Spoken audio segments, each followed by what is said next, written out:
Alessandra Conceição Lopes, eu sou psicóloga clínica com abordagem psicanalítica. Para quem ainda não se inscreveu no canal, se inscreva, ative as notificações. E hoje eu quero falar com vocês um pouquinho sobre a psicologia transpessoal. O que é a psicologia transpessoal? Não se assustem se vocês falarem, nossa, mas eu nunca ouvi falar de psicologia transpessoal. Não tem problema, poucas pessoas conhecem, sabem da existência dela. Eu acredito que hoje ela está ganhando mais força, porque as pessoas estão em busca de um algo a mais, mas até pouquíssimo tempo atrás não era uma coisa muito falada. Até porque ela também veio depois, ela veio só em 1968. Então vamos lá. Para vocês entenderem o que é a psicologia transpessoal, eu vou falar um pouquinho das outras três que vieram antes.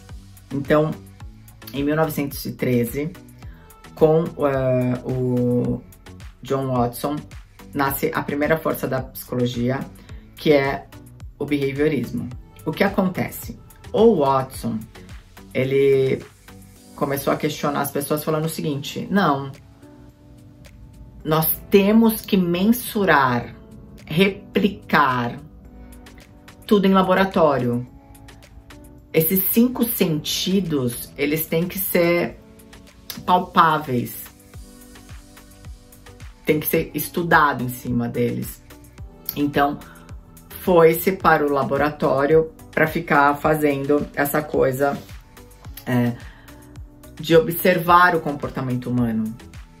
Então, me desculpa, pessoal do behaviorismo, pessoal comportamental, vou fazer a piadinha que a gente faz para quem não é dessa área, que a gente fala o seguinte, que o behaviorismo, o comportamental, é como se fosse adestramento de cachorro, porque eles falam o seguinte, que os seres humanos são muito previsíveis e a gente prevê como vai ser esse comportamento. Então, veio a primeira força, né, com o Watson. Depois, logo na sequência, veio quem? Freudinho, com a psicanálise. Então, vem a psicanálise, que é considerada a segunda força. Então, o Freud, observando as histéricas dele, começou a analisar uma energia psíquica que ele denominou como libido.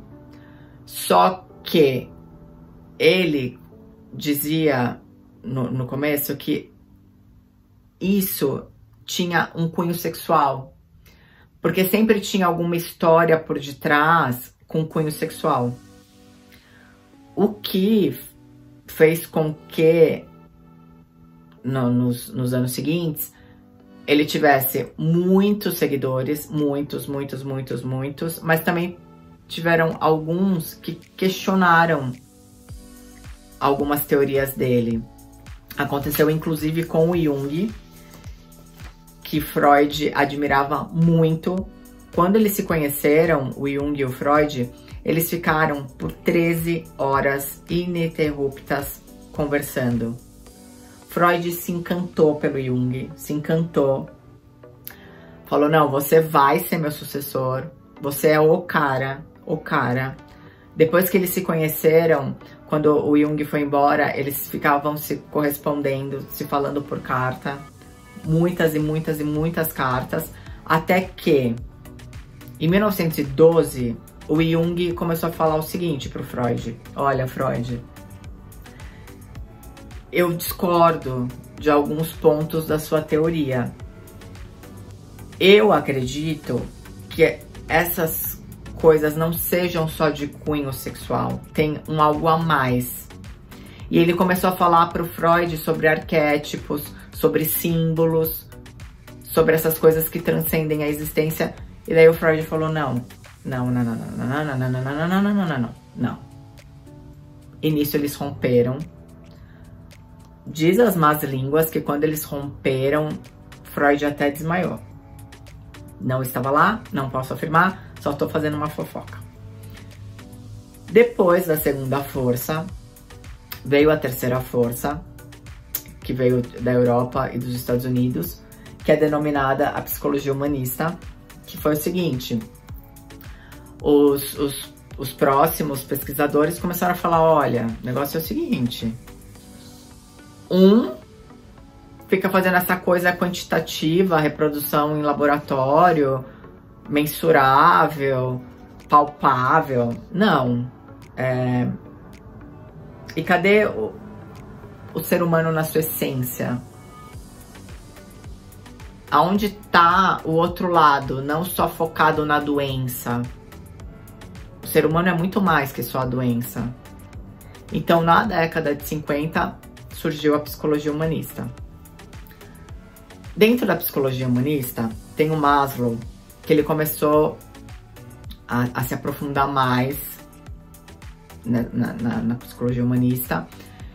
E ele começou a ver o ser humano como um todo, como um ser integral. E daí, dentro desses seres humanos que ele estava estudando, ele viu que alguns tinham umas experiências de cume. Que daí ele falou, não, tem um algo a mais nisso tudo. E daí surgiu a quarta força, que é a psicologia transpessoal, que é algo que transcende a existência.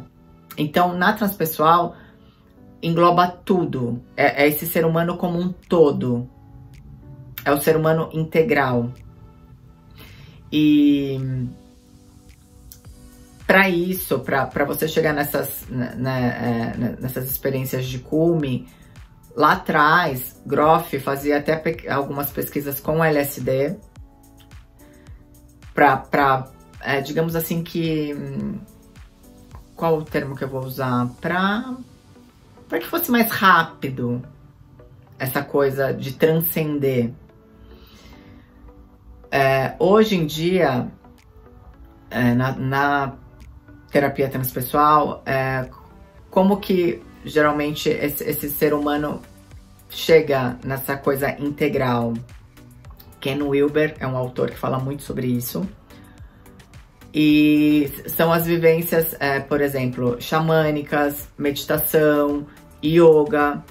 Alguns pacientes fazem rituais de ayahuasca, porque isso é o que transcende o espírito, a essência. A gente chama isso também de expansão de consciência.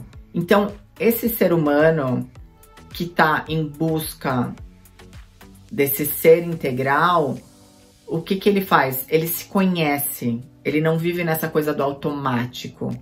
Ele vai em busca desse eu, ele sai desse lugar de ego. Então, a gente fala que ele se despe de tudo, ele tira a armadura, ele tira as máscaras, ele acessa a sua sombra, que todos nós temos. Então, é esse ser humano que está sempre em busca desse algo a mais, que acredita nesse algo a mais. Então, isso é a psicologia transpessoal. Pessoal, eu vou fazer um podcast falando mais detalhadamente sobre a psicologia transpessoal, dando mais exemplos, dando mais detalhes.